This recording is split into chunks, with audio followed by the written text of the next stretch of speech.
আজকে আমি বিন্যাস থেকে দুইটি খুব ছোট নিয়মের অঙ্ক শেখাবো। এই নিয়ম থেকে বিগত অনেক চাকরি পরীক্ষায় অঙ্ক আসছে। তো নিয়ম দুটি হচ্ছে, দেখে নেওয়া যাক। চেয়ারম্যানের আসন স্থির রেখে 8 জন মেম্বারের মধ্যে গোল টেবিলের বৈঠক কত উপায়ে করতে পারে?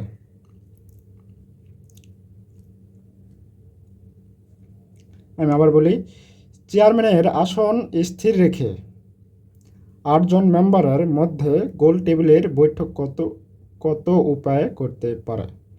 এই অঙ্কটি আসছিল নির্বাচন কমিশন সচিবালয়, প্রাথমিক কর্মকর্তা, 2005 সালে। অঙ্কটি আমি খুব সহজে এখন সমাধান করে দেখাবো যে খুব সহজেই কিভাবে সমাধান করা যায়। এরকম অঙ্ক আসলে প্রথমে আমাদের বের করতে হবে যে মোট জনসংখ্যা কতজন।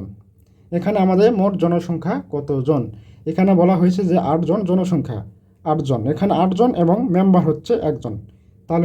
তাহলে মোট জনসংখ্যা হচ্ছে 8 যোগ 1, 9 জন। এখানে আমাদের মোট জনসংখ্যা হচ্ছে 9 জন।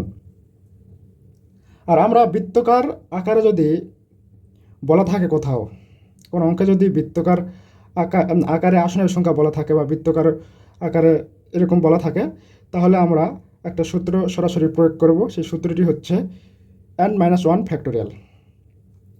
এটা হচ্ছে আমাদের সূত্র n-1 ফ্যাক্টোরিয়াল। এই সূত্রে যদি আমরা মান বসে দিই তাহলে কিন্তু সরাসরি উত্তর আমাদের বেরিয়ে আসবে। এখানে n হচ্ছে মোট জনসংখ্যা, n এর মান হচ্ছে মোট জনসংখ্যা। এখানে আমাদের মোট জনসংখ্যা ছিল 9 জন মেম্বার সহকারে। 9 - 1 তাহলে হচ্ছে 8 ফ্যাক্টোরিয়াল। আর 8 ফ্যাক্টোরিয়ালকে যদি আমরা ভাঙি তাহলে পাবো 8, 7, 6, 5, 4 × 3 × 2 × 1। তাহলে আমাদের উত্তর বেরিয়ে আসবে 40, 32, 0। এটি হচ্ছে আমাদের অ্যান্সার। শেষ আরেকটি নিয়ম আমি দেখাবো। এই নিয়মটিও খুব ছোট, প্রায় উপরেরটির মতোই। এটিও সাধারণত হচ্ছে মুক্তা দিয়ে মালা তৈরির নিয়ম। এই নিয়মের অঙ্ক প্রায় বিভিন্ন পরীক্ষায় আসছিল। যেমন 6টি মুক্তা দিয়ে মালা তৈরি করা যাবে কত উপায়ে? 6টি মুক্তা দিয়ে মালা তৈরি করা যাবে কত উপায়ে? এই প্রশ্নটি আসছিল সরকারি মাধ্যমিক বিদ্যালয় সহকারী শিক্ষক 2006 সালে।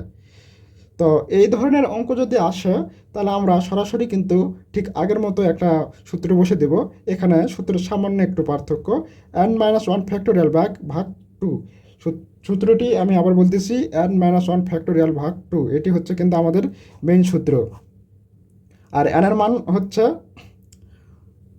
মোট মুক্তার সংখ্যা। এখানে মোট মুক্তার সংখ্যা, যে মোট কতগুলো মুক্তা আছে সেটার সংখ্যা n এর মান। এখানে 6টি মুক্তার কথা বলা হয়েছে। 6 - 1 ফ্যাক্টোরিয়াল ভাগ 2, তাহলে বের হচ্ছে 5 ফ্যাক্টোরিয়াল ভাগ 2।